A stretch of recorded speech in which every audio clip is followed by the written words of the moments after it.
Maaf ya Ibu, ganggu waktu Ibu sebentar. Santi izin mau wawancarai Ibu tentang bagaimana cara Ibu mengambil keputusan tentang nilai-nilai yang berbasis nilai-nilai kebajikan dalam kasus dilema etika Ibu. Boleh Ibu, saya minta waktu Ibu. Boleh. Selama Ibu menjadi kepala sekolah nih di SMP 14 Kota Bumi kita ini, apakah sudah pernah Ibu menemukan kasus dilema etika atau bujuk moral yang menurut Ibu agak sulit dipecahkan permasalahannya? Ya, di sekolah ini saya belum lama ya, saya baru tahun yang ketiga berada di sekolah ya. Kalau kasus dilema etika, saya rasa karena kedua posisi mengandung kebaikan, dua-duanya mengandung kebenaran, maka kasus itu saya bilang kasus yang baik. Setelah kasus ya dilema etika, saya bilang kasus yang berdampak positif di sekolah. Kalau ada kasus seperti itu akan saya akomodir semua, akan saya buat skala prioritas, mana kebutuhan yang lebih utama, kemana kebutuhan yang nomor 2, nomor 3, dan nomor 4 dan seterusnya. Tapi semuanya saya akomodir karena saya anggap dua-duanya membawa kebaikan yang positif. Ibu. Nah, dalam hal tersebut Ibu, ada berapa hal nih Bu yang pengen saya ditanyakan kepada Ibu. Nah, yang pertama, selama ini bagaimana Ibu dapat mengidentifikasi kasus-kasus yang merupakan dilema etika atau bujuk moral? Iya. Untuk mengidentifikasi kasus itu tentang dilema etika ataupun bujuk moral, yang harus kita ketahui pertama adalah apakah kedua-dua posisi ini membawa kebaikan atau ada salah satu posisi yang melanggar hukum. Kalau dua-duanya posisi membawa kebaikan, membawa kebenaran, maka saya golongkan ke dalam dilema etika. Tapi kalau salah satu faktor, salah satu posisi ada yang melanggar hukum, melanggar norma etika, norma agama, norma sosial, maka saya golongkan ke dalam bujuk moral. Nah, selanjutnya Ibu, selama ini bagaimana Ibu menjalankan pengambilan keputusan di sekolah Ibu, terutama untuk kasus-kasus di mana ada dua kepentingan yang sama, benar sama-sama mengandung nilai-nilai kebajikan? Kalau dua-duanya sama membawa kebajikan, maka saya bilang tadi, saya buat skala prioritas. Mana yang lebih utama, mana nomor 2, nomor 3, nomor 4 gitu. Kita sesuaikan dengan karakteristik peserta didik kita dan kita sesuaikan dengan keadaan kondisi sekolah yang kita. Nah, pertanyaan selanjutnya Ibu, langkah-langkah atau prosedur seperti apa yang bisa Ibu lakukan selama ini? Langkah-langkah untuk memberikan keputusan dalam dilema etika itu yang pertama saya mengidentifikasi masalah.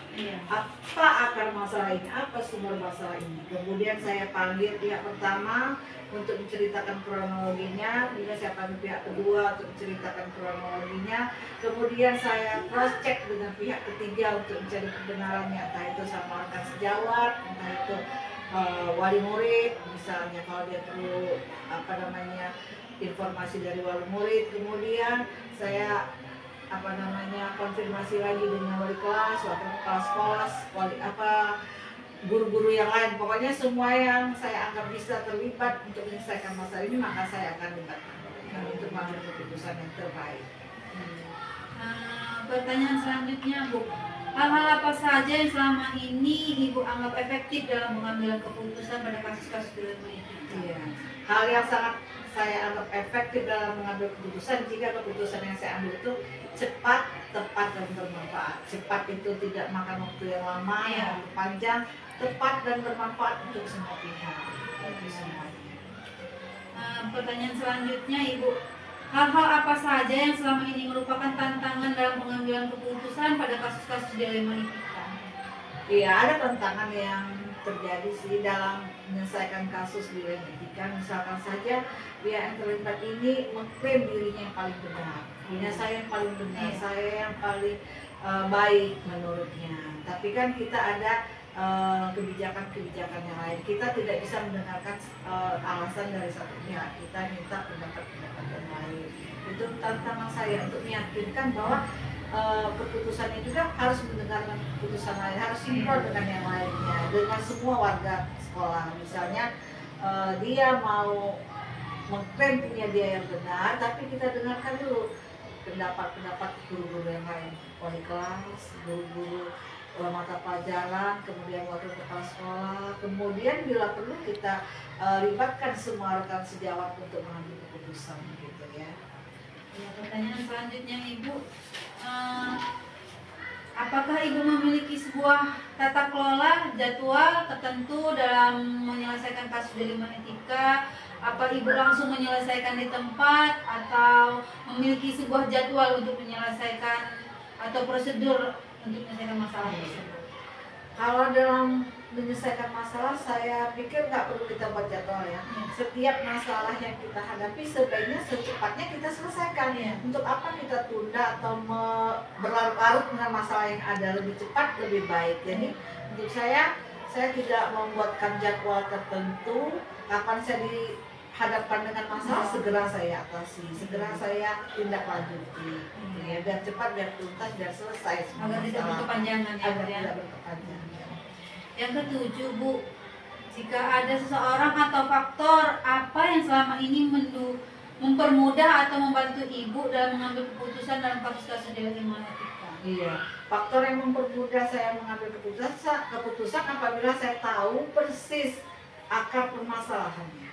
Kalau saya sudah tahu akar permasalahannya, saya gali informasi dari pihak pertama, pihak kedua, kemudian saya cross check dengan pihak ketiga, itu gampang untuk mencari solusinya. Tapi kalau saya tidak tahu masalahnya, kemudian saya tidak cross check dengan pihak ketiga, itu sulit. Makanya saya perlu kerjasama dengan pihak ketiga, bisa berpakanan, termasuk jawab, guru, mapel, wali kelas, kemudian kita juga minta pendapat dengan wakil kepala sekolah ataupun komite sekolah. Berarti semua terlibat di situ. Semua terlibat dalam mengambil keputusan agar keputusan kita benar, Iya. nggak salah. Kemudian agar keputusan kita juga betul-betul bisa diterima semua pihak. Pertanyaan selanjutnya Ibu, dari semua hal yang telah disampaikan, pembelajaran apa yang dapat Ibu petik dari pengalaman Ibu mengambil keputusan delima etika? Oh iya, pembelajaran yang saya petik dalam mengambil keputusan delima etika itu keputusan yang kita ambil itu sebaiknya benar-benar bijaksana. Jangan berat sebelah, jangan memihak sebelah, jangan juga kita mengambil keputusan dengan emosional. Itu nggak bisa kita lakukan seperti itu, nggak bisa. Jadi betul-betul real kita bijaksana agar supaya dua pihak ini merasa senang dengan keputusan kita. Kemudian hal-hal yang buat saya pembelajaran dalam mengambil keputusan, setiap keputusan yang saya ambil saya harus kompromi dulu. Saya harus bicarakan dulu dengan mitra kerja saya seperti wakil kepala sekolah, guru, wali kelas, kemudian bila perlu komite saya mintakan pendapat untuk sebelum saya mengambil keputusan, sehingga keputusan yang saya berikan itu keputusan yang benar-benar tepat dan bermanfaat untuk semua pihak. Baik sekali Ibu, terima kasih Ibu atas waktu Ibu ini untuk menjelaskan apa yang sudah saya pertanyakan sampai kita mendapatkan informasi. Semoga ini bermanfaat bagi kita semua. Saya akhiri, wassalamualaikum warahmatullahi wabarakatuh. Waalaikumsalam. Assalamualaikum Bu Nurhayani. Waalaikumsalam warahmatullahi wabarakatuh. Bagaimana Bu Santi? Maaf ini Ibu, perkenalkan saya Santi Fitrida, calon guru penggerak angkatan 10 dari Provinsi Lampung. Saya dari SMP 14 Kota Bumi. Izin mewawancarai Ibu ini Bu. Boleh. Ya. Selama ini mewawancarainya tentang kasus bagaimana pengambilan keputusan Ibu, pengambilan keputusan Ibu yang berkaitan dengan nilai-nilai yang berbasis dengan dilema etika Ibu. Boleh saya mewawancarai Ibu? Boleh. Begini Bu Santi, di dalam setiap sekolah itu berbagai macam masalah. Iya. Tidak dengan masalahnya banyak, kasusnya banyak, terutama masalah etika. Dan kedua ada masalah bujuk moral. Iya. Kalau etika itu merasakan semuanya benar, kalau bujuk moral ada yang benar dan maupun ada yang salah. Itu kita libatkan semua pihak yang ada di situ. Iya, mudah ya Bu ya mengidentifikasi. Ya, insya Allah. Terkait dengan permasalahan tersebut Ibu yang sudah pernah Ibu alami, ada beberapa hal Ibu yang ingin saya tanyakan kepada Ibu. Nah, yang pertama, bagaimana Ibu mengidentifikasi kasus-kasus yang merupakan dilema etika dan bujuk moral tersebut? kita lihat kasusnya Bu Santi. Iya. Kasus itu mengenai pribadi Iya. atau mengenai secara keseluruhan Iya. ya. Tergantung dengan masalahnya, kasusnya apa. Iya, mudah ya Bu ya mengidentifikasi insya ya Allah. Bu ya. Yang kedua ini Bu, selama ini bagaimana Ibu menjalankan pengambilan keputusan di sekolah Ibu, terutama untuk kasus-kasus di mana ada kepentingan sama-sama benar atau sama-sama mengandung nilai kebajikan? Di sini saya tidak bekerja sama ya Bu Santi. Bekerja sama maksudnya? Ya saya harus bekerja sama Bu Santi. Iya. Tidak sendiri maksudnya. Iya, iya. Satu melibatkan komite. Iya. Kedua melibatkan wakil saya. Iya. Ketiga melibatkan guru saya dan Iya. terutama wali kelasnya Iya, Bu Santi. iya, iya. Kita lihat kasusnya. Makanya saya tidak bekerja sendiri. Saya Iya. ada Berkolaborasi ya. berkolaborasi dengan mereka. Iya. Ya, dan seterusnya pertanyaan yang ketiga Bu, langkah-langkah atau prosedur seperti apa yang Ibu lakukan? Umpamanya dia kasusnya urgen ya. Iya. Kalau kasusnya urgen itu saya harus bergerak secara refleks gitu. Kasus Iya. bisa saya putuskan sendiri. Iya. Itu kalau kasusnya memang urgen. Iya. Tapi kalau kasusnya memang bisa kita selesaikan dengan mereka dengan komite, umpamanya dengan bahkan ada pihak kepolisian kalau di kasusnya besar Bu Santi. Iya. Karena kita di desa juga ada polisi di sana ada, Iya. melibatkan mereka juga gitu. Iya. Itu kalau kasusnya sudah besar. Iya. Tapi kalau kasusnya hanya biasa bisa kita atasi Sendiri. di sekolah sendiri Iya. ya kita sendiri di sekolah sama Iya. komitenya. Iya, intinya itu kerjasama Kerjasama, ya Bu, ya, Bu termasuk Santi. apa namanya dia termasuk kasus yang berat atau ringan Iya. seperti itu ya Bu ya. Iya. Yang keempat ini Bu, hal-hal apa saja yang selama ini Ibu anggap efektif dalam pengambilan keputusan dalam kasus dilema etika? Itu langkah yang kita ambil itu pertama adalah kita kalau kasusnya besar Iya. kita libatkan komite itu yang saya bilang tadi Bu Iya. Santi, wakil kepala sekolah, bahkan wali muridnya harus kita panggil di Iya. sekolah. Kasusnya apa kita lihat dulu Bu Santi, Iya. baru kita mulai mengidentifikasi masalahnya apa, terus supaya kita nanti tidak salah melangkah, tidak Iya. salah tidak sampai mengecewakan pihak-pihak yang lain. Iya, benar sekali Ibu. Nah, ini lanjut kita ke pertanyaan yang kelima ya Bu ya.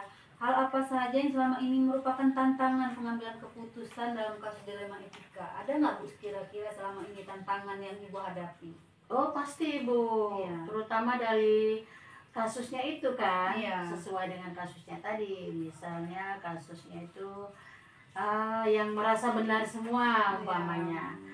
Akhirnya kita merasa ada juga yang merasakan bujuk moral tadi, Iya. ada yang benar, ada yang salah. Iya. Nah disitulah kita menghadapi tantangannya Iya, itu bagaimana iya. cara menyelesaikan masalah-masalah Iya. tersebut. Yang pastinya agar tidak saling Mengecewakan satu sama lain ya Bu satu ya. sama lain. Iya. Pertanyaan yang keenam Ibu, apakah Ibu memiliki sebuah tata kelola atau jadwal tertentu dalam sebuah penyelesaian kasus dilema etika? Apakah Ibu langsung menyelesaikan di tempat atau memiliki jadwal seperti itu untuk menyelesaikan atau ada prosedur untuk menyelesaikan kasus tersebut? Di dalam sekolah kita menyelesaikan kasus itu, terutama kita di sekolah itu punya guru BP Bu. Iya. BP itu atau konseling ya. Iya. Itu mempunyai kasus itu harus menghadap mereka, memang punya jadwal mereka. Itu bahkan mereka dapat sertifikasinya juga dari BP itu. Iya. Senilai anak itu siswa berjumlah 150 orang, mereka sudah dapat jam 24 jam. Iya. Jadi itu memang tugas mereka. Jadi Mereka. kasus-kasus seperti ini memang mereka dulu yang mengatasinya. Iya. Makanya saya bilang terjadwalkan, memang betul terjadwalkan. Iya, terjadwalkan tergantung kasus Tergantung ya Bu ya. kasus, iya. Kalau kasusnya misalnya agak berat, kita jadwalkan kasusnya Jadwalkan kasus apa. seperti apa ya. Kalau misalnya ringan langsung Ibu putuskan di tempat seperti itu Iya, itu urgent. Iya. Kalau dia ringan itu kan. Bisa umpama dari pihak guru yang BP tadi Iya. mengkonsultasikan kepada saya bahwa kalau itu sudah berat baru kita melibatkan yang ada di situ, Iya, iya. komite, ya Iya. wakil saya gitu.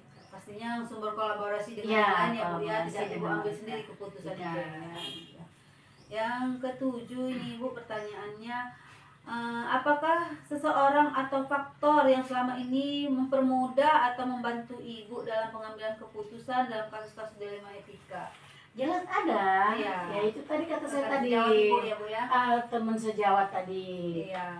Karena di dalam sekolah memang sudah kita jadwalkan seperti itu. Iya. Kalau saya bekerja sendiri tidak akan mungkin berhasil Bu Santi di Iya, sekolah iya. itu.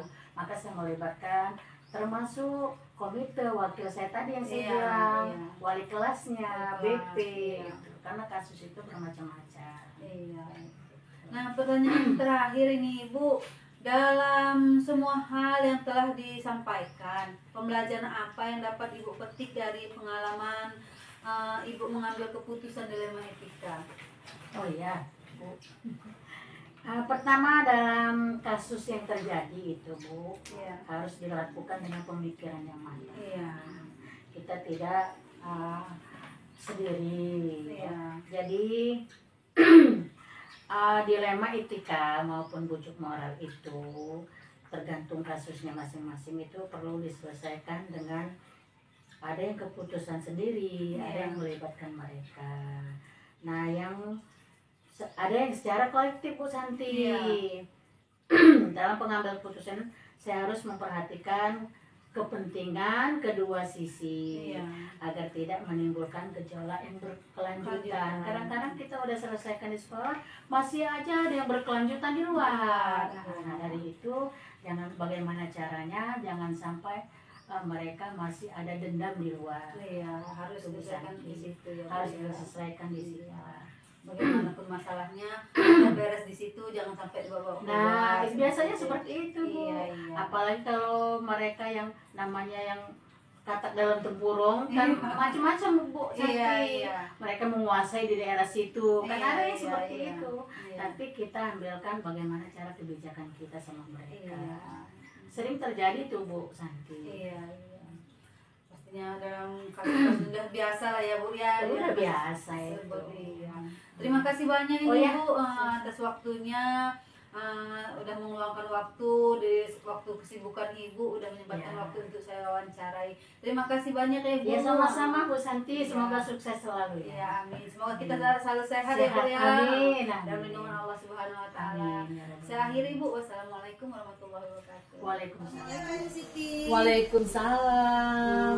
Maaf Ibu, mengganggu waktu Ibu sebentar. Perkenalkan saya Santi Fitrida Ibu dari SMP 14 Kota Bumi, ingin mewawancarai Ibu tentang pengambilan keputusan di sekolah Ibu yang berkaitan dengan nilai-nilai dilema etika Ibu. Nah, ya.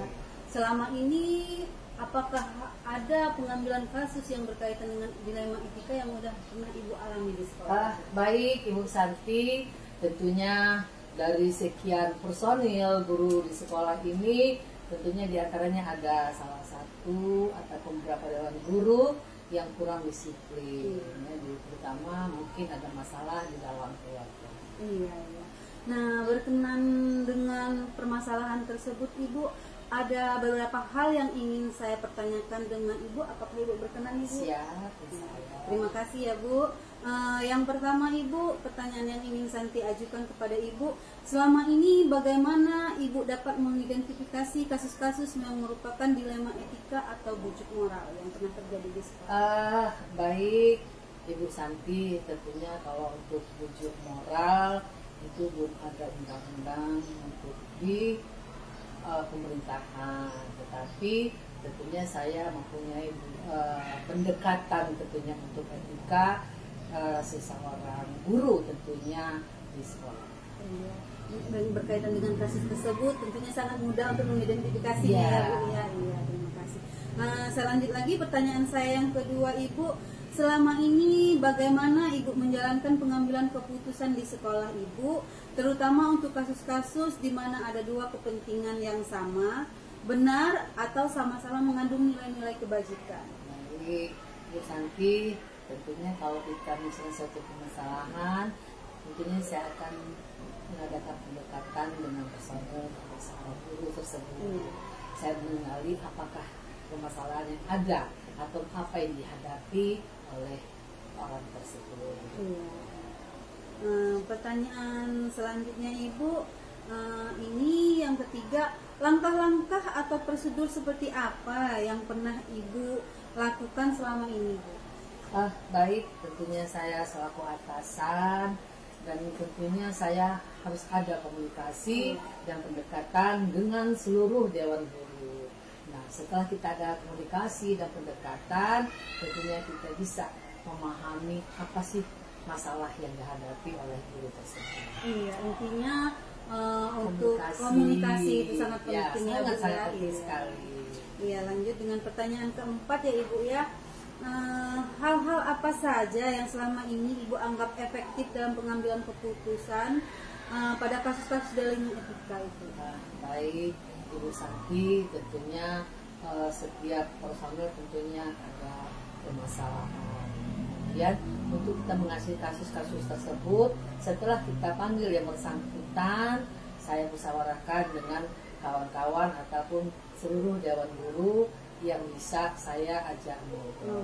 Mungkin 2-3 orang guru diajak untuk ngobrol. Itu untuk langkahnya. Iya, komunikasi. Iya, tetap komunikasi. Ya, Bu, ya, Jadi kita setiap ada sesuatu permasalahan ataupun kendala, kita perlu komunikasi dengan atasan kita ataupun dengan kawan terdekat kita. Baik Ibu, bagus sekali pertanyaannya. Jawaban dari Ibu. Sekarang yang kelima ya Ibu ya, hal-hal apa saja yang selama ini merupakan tantangan dalam pengambilan keputusan pada kasus-kasus dilema tersebut? Baik, nah tentunya untuk mengambil suatu keputusan itu Ibu Santi memang agak dilema ya, karena kita tidak bisa mengambil suatu keputusan itu dalam salah satu pihak. Berarti kita harus ada komunikasi untuk mengambil suatu keputusan. Mungkin setelah kita mendekati tentunya dengan mungkin pihak keluarga, atau suami kah atau orang tua. Iya, benar sekali Bu ya. Jadi nggak boleh langsung ambil keputusan itu ya, Tidak Bu. boleh. Dapat langkah-langkah yang harus Ibu jalani dulu ya, Bu ya, harus untuk mengambil keputusan. ada beberapa langkah yang harus kita hadapi. Iya, kita menimbang untuk jangka pendek dan jangka panjang ya Bu ya. Betul sekali. Baik sekali Bu. Nah, saya lanjut dengan pertanyaan yang keenam ya Bu ya. Apakah ada selama ini yang Ibu miliki sebuah tata kelola atau jadwal tertentu dalam sebuah penyelesaian kasus dilema etika? Apakah Ibu langsung menyelesaikan di tempat atau memiliki sebuah jadwal untuk menyelesaikan, bentuk atau prosedur seperti apa yang dijalankan seperti itu? Baik Bu Santi, untuk kita mengambil satu keputusan itu tidak perlu berlama-lama pakai waktu. Bila perlu kita selesaikan kasus tersebut dalam waktu yang singkat ataupun cepat. Karena kalau kita tambah lama perpanjangan waktu, maka kasusnya akan lebih panjang dan bertambah. Iya, benar sekali. Jadi penyelesaian kasusnya Ibu ambil langsung ya Bu ya. Langsung. Lanjut Iya. Nah, di sini yang pertanyaan selanjutnya yang saya tanyakan Ibu, adakah seseorang atau faktor apa yang selama ini merupakan atau membantu Ibu dalam pengambilan keputusan dalam kasus-kasus dilema etika tersebut? Tentunya Ibu Santi, dalam kita yang sangat membantu tentunya guru-guru ya, personil, seluruh dewan guru yang ada itu kita harus musyawarah juga. Artinya untuk mengambil langkah-langkah dan keputusan itu kita jangan sampai salah langkah Ibu Santi. Kalau kita sampai salah langkah, maka imbasnya akan kembali ke kita. Kita artinya perlu tadi putusan itu kita tetap harus ada musyawarah. Itu tadi tetap ada musyawarah antara si guru yang bersangkutan dengan atasan ataupun kepala sekolah. Iya, intinya komunikasi tetap lagi komunikasi. Ya, kembali ke komunikasi lagi. Baik sekali Ibu. Yang pertanyaan selanjutnya yang terakhir Ibu, dari semua hal yang telah disampaikan, pembelajaran apa yang dapat Ibu petik dari pengalaman Ibu mengambil keputusan dilema etika? Baik, kembali lagi, artinya dalam kita mengambil satu keputusan tentunya tetap kita artinya ada musyawarah, tetap ada musyawarah. Karena apa? Kedisiplinan itu terutama untuk seorang guru ataupun personilnya itu akan kembali lagi ke atasan. Artinya kedisiplinan itu akan timbul dari diri sendiri. Iya, balik lagi ke diri masing-masing Iya. ya. Kedisiplinan itu bisa terjadi kalau kita misalnya menyadarkan diri kita tentang disiplin. Betul. Iya, baik sekali Ibu. Terima kasih banyak atas waktu Ibu. Santi sudah mendapatkan apa yang Santi pertanyakan kepada Ibu, atas informasi yang Ibu sampaikan kepada Santi. Santi ucapkan terima kasih. Semoga kita selalu sehat dalam lindungan Allah Subhanahu wa taala. Amin. Saya akhiri, wassalamualaikum warahmatullahi wabarakatuh. Waalaikumsalam. Terima kasih ya, Bu. Salah belakangan.